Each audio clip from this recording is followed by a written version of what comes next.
nilinaw naman ni Senate Committee on Health Chairperson Senator Bongo na walang gag order si Pangulong Rodrigo Duterte sa mga miyembro ng gabinete kaugnay sa isyu ng naunsyaming COVID-19 vaccine mula sa Pfizer. Sa pulong na ginanap sa palasyo, sinabi ni Senator Go na nagpaliwanag na si Health Secretary Francisco Duque III hinggil sa hindi agad na pagpirma sa kasunduan sa Pfizer at nananatiling buo ang tiwala dito ng Pangulo. Dagdag pa ni Go na sa kabila ng isyong kinakaharap ni Secretary Duque ay pilit anyang ginagawa ng kalihim ang kanyang tungkulin para maibigay ang serbisyo sa taong bayan.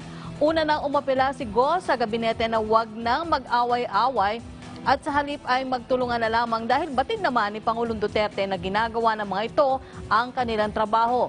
Nanawagan si Go kay Duque na ipaliwanag na lang sa taong bayan ang sitwasyon. Nanawagan din siya kay Foreign Affairs Secretary Teodoro Locsin na makipagtulungan na lang at pinasalamatan din niya ito sa malasakit sa administrasyon.